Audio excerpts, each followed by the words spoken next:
Mortal Kombat is a brand new 2021 movie based off the video game Mortal Kombat. There has been movies about this before, but I have not seen them, and I'm also not that big a fan of the games. I don't really know anything about them at all. I've seen a few images of them and know a few of the characters, but that's really about it. I really don't know anything about the games, so this review is not going to be based off how faithful it is to the game, or how it attunes to that, or how it portrays those characters. So if you're a fan of the games, you might feel differently to me about this movie, but if you're not, then I'm just viewing this as a film because I think that's the best way to view it as it was. And to me, this movie started off in a really, really great way and it's kind of progressively got a bit worse as it went along. So let's talk about it. It starts off with a really, really amazing action sequence. This opening sequence was really, really thrilling. It really set up the mood and the tone really well. I was actually really surprised with how good the action was I was seeing. It was a really visually striking and really exciting opening sequence, and I kept waiting for the movie to get back to that level. I kept waiting for the quality of the movie to get to the quality it was at the beginning of the film, and it never got to that, unfortunately. And I sort of went through the rest of the movie kind of being a bit bored and kind of being a bit let down, and I thought it could have been a lot better. And seeing how amazing that opening sequence was, I know the people behind making this had the potential to make something that great, because the opening scene for this movie was great. It had emotion, it had thrill, it had fantastic action sequences, it showed enough blood and gore, used enough CG in the right ways, it set up a story very, very well, it was very intense, it was edited really well, the action was filmed really nicely as well, it felt brutal, it felt good. The opening scene of this movie really surprised me, and unfortunately the rest of the movie really disappointed me. Not to say the rest of the movie was bad at all, it was just very mediocre compared to the opening of the film.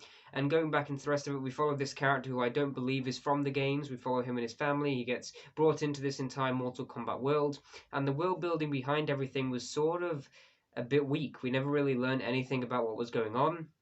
We didn't learn too much about the characters at all. There were a few characters I really, really liked. The villain Sub-Zero, I believe his name is called. He was a really thrilling villain. Every time he was on screen, he had some form of presence. There was some form of intensity every single time that character showed up, and I felt like our characters were actually in severe amounts of danger every time that character showed up. And I liked where his character went from the opening to the ending of the film, and his relationship with Scorpion, who was introduced at the start of the movie. I thought that was definitely one of the highlights of this entire movie. Unfortunately, Scorpion wasn't really in it that much, and from the opening of the movie, we sort of don't get much of him later on. But I don't know, I found those two character storylines quite investing, and mainly that's because of the opening sequence. The rest of the movie's characters I thought were rather bland. There was one good comedic character, Kano. I quite enjoyed his comedy, and a lot of the comedy worked for me in sort of certain situations, but the story didn't. It just felt very, very bland and very basic. I know Mortal Kombat is all about these contests between people, and we never really got to see any of that, besides all of the training stuff. A lot of the action sequences were very CGI heavy and dull. The CGI wasn't bad, and it didn't really overshadow the action that was being filmed, but the action that was being filmed didn't really have an impact. It was sort of just there and was visually exciting to watch, but there wasn't really anything behind it, and it wasn't all that investing, and I really couldn't care less about what was going on.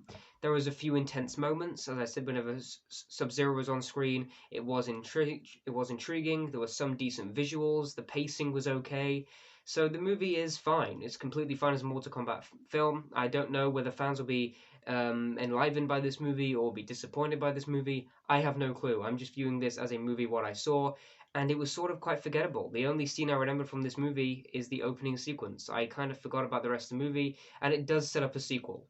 And I think there's probably more development in the world to be done there. I liked the group of characters. There was some really gory and gruesome deaths, and the gory, over the top action sequences did work for me at some points. Even though the action wasn't great, it worked fine. It was a decent action movie. Overall, Mortal Kombat's a movie that, yes, could have been a lot better, but at the same time, it could have been a lot worse. And in terms of how video game adaptation movies usually go, this is certainly one of the best ones I've seen, but again, that's not saying too much. And I'm going to give Mortal Kombat a C. I'm also going to give this movie a 55%. Let me know what you thought of this movie in the comments down below. Let me know if you're a fan of the games or not, and if this movie differed your opinion because of that. Let me know what you thought in the comments down below. Make sure to follow my letterboxd down below. I've got loads more movie reviews and opinions on films down there. And of course, thanks for watching, and goodbye.